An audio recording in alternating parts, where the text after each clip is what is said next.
ono atunda mmotoka ezaffe bato.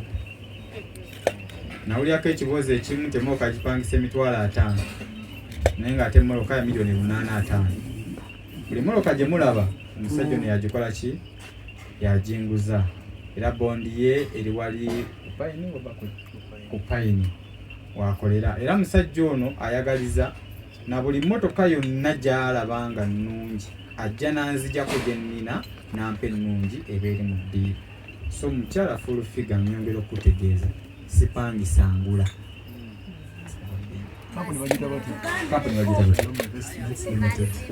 Era emmotoka zange zonna emmotoka 12 kati emmotoka zirina 12 ziri mu mannya ga kampani Shalom Investments Limited.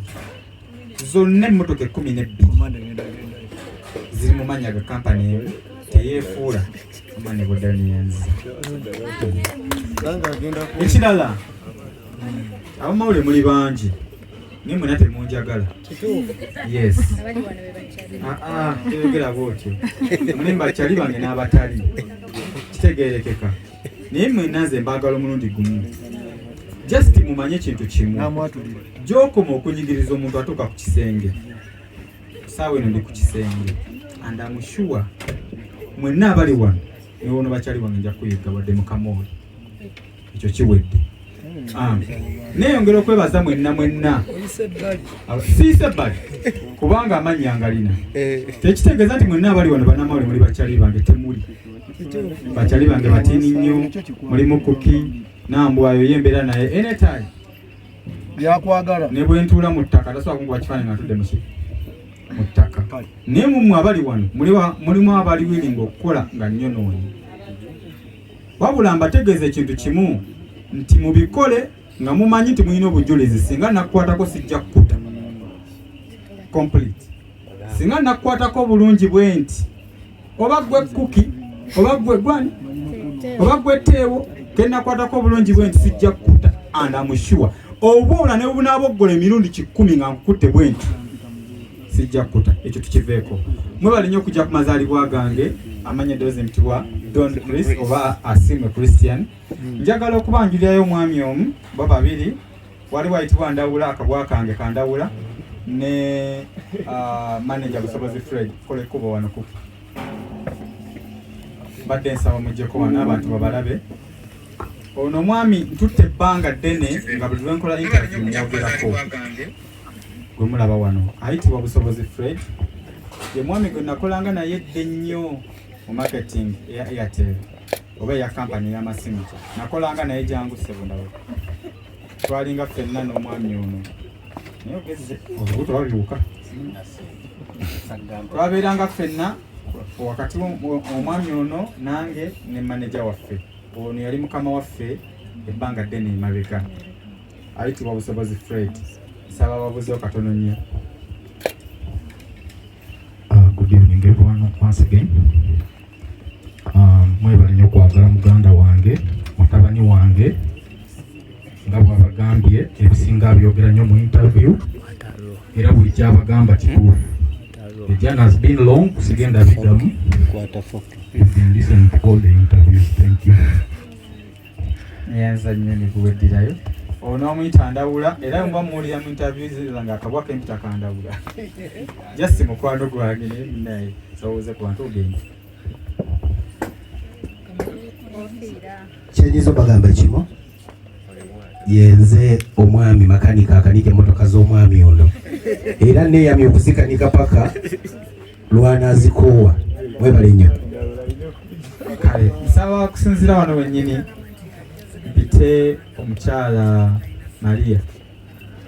Maria simulabye leero samulabye eggulo namulaba nga akyali eri ku mazzi gye gaagenda gye gaalyanga eri Waligate gyeyalina nga akantu ke. Maria asobola okujjako bano katono. Akyali mwavu. Nze nali nkyali mwavu nali nvuga siyenta UBH at that time naye nga ŋŋendayo nindi ekinyeenya kyagwa mu kitundu nenzija ne mbafuukira ekizibu mu public nga nywa ne bbiya wa 13 ebiseera ebyo.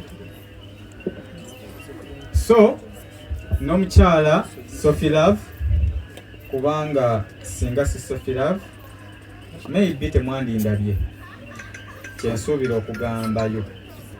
Sophie, naawe nsaba ojjeko wano katono. Yangu eggwanga likulabe. Siri musanyufu nnyo kuba siwali kinsesa. Ndi musanyufu nti mpeze emyaka 31 naye tewali nnyo kyamaanyi kinsesa kubanga bano bennyini abali wano banfukidde ekizibu. Sophie, saba obuze ku bantu. Okay, nali nababuuziza dda. Nembeebaza okwaniriza Don Chris mu mbeera yonna era nembeebaza okumukkirizamu mwenna abatrustinga his company okujja munnange nebabatambuza nebali kuwagira company yaffe by the way ate mwebali kumukkiririzaamu era nkiba bwenna alina ekyamulu bagamba tya akwemulugunyako na company weeri just pass by newoba okooye nkimanyi nti nange ensonze enkooye era mba nkimanyi nti aba asobola okukwasaganya so totya kugenda kutandika ate era wewe time obe n'okukkiriza so kyenyiza obagamba bali kumukkiriza na trustinga company bwe bali kutwala abantu bulani.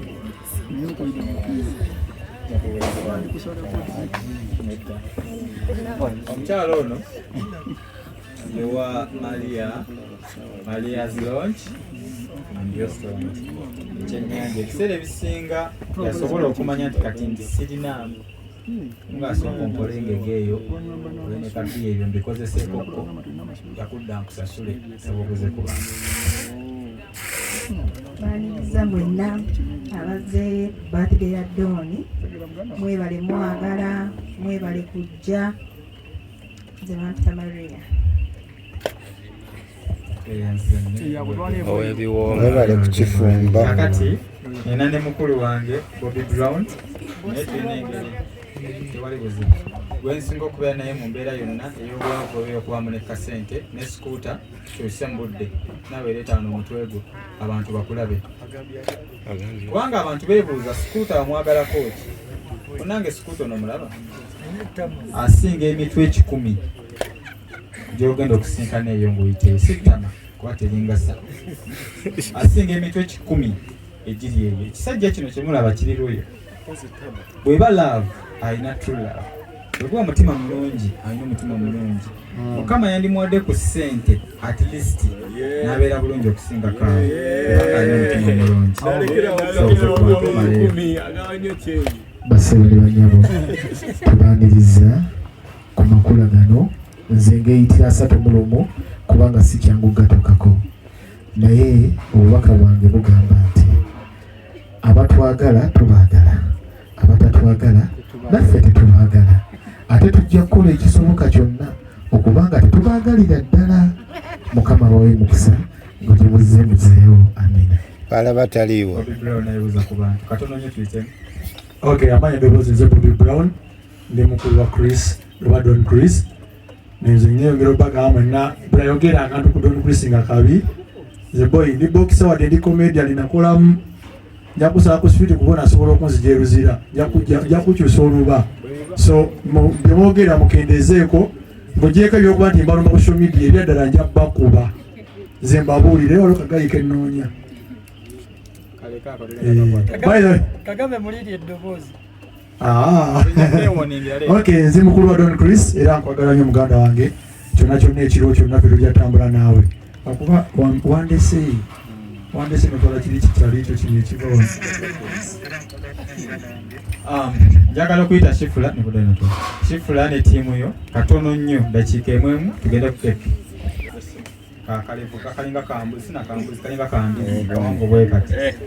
I'm sure you guys tomanyi sikumanyi naye oli wano ovuga airport pickup onvumye na video mukaaga pannawe. I'm coming for you. File yawedde reference weri and I'm looking for you. Bamuyita Bashir. Jangu Shifula. Bino ebintu binabuteekamu omuzannyo. Bantu mwe balina obukamera obwa layisi n'obusimusimu obwa layisi. Mugenda kuddeeyo amushuwa ngenda bayiga omu ku omu.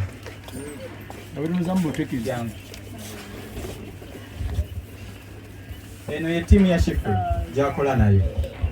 Bano be baana ababalumya omutwe ne mubeera ku social media ne muleekaana tewali wanaweza myaka 3 wala 28 babalumiza ki emitwe sababuzeewo katono nnyo bagende. Zekirabo Esther twebaza nnyo John kuba nga tubeereddewo buli kimu kyonna.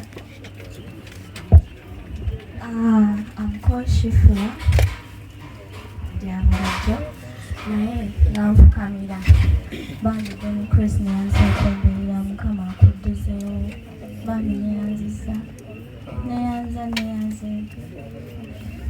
Don't cry. Anaatera bw'ati. Amanyi agange bampita Serogoti James era nga nange nebaza Doni okutubeererawo. Banange amanyi bampita Pema Shibat wampita Top erinnya lyagala nnyo.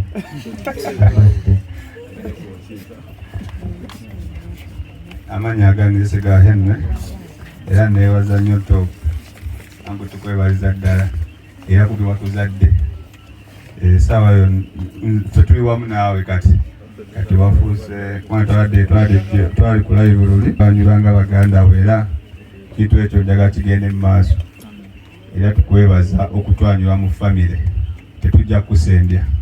Bampita Henry. Njagala kusembyayo manager wange ku Dubai.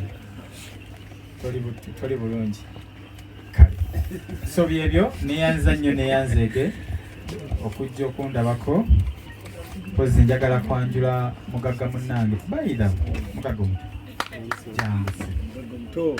bagagga kwagalana wano siiseewo mwavu era gwolaba gwentudde naye wano simukuba luseke tankuba luseke wabula eŋŋamba mukuba mukuba payipo naye bagagga kwagalana bavu kuwalagana kugeyeŋŋana nakwata kino si bwe kiri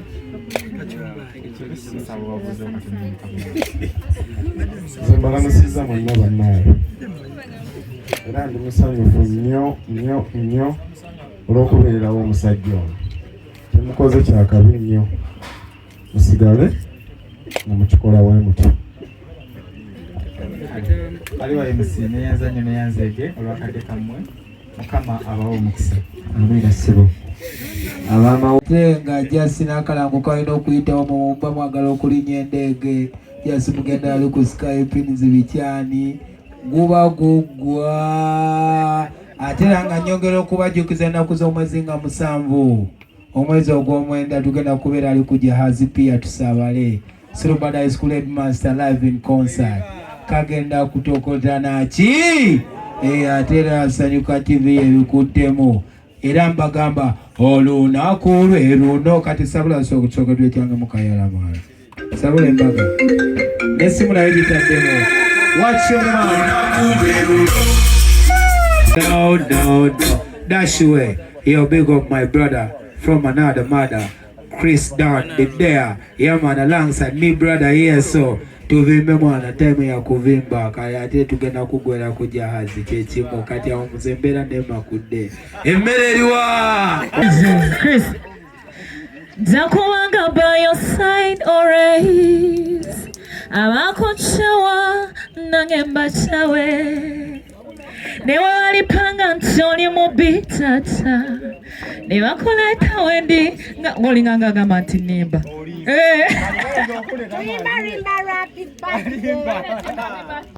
Happy birthday to you. Happy birthday to you. Happy birthday, dear. Happy birthday to you. Happy birthday, dear.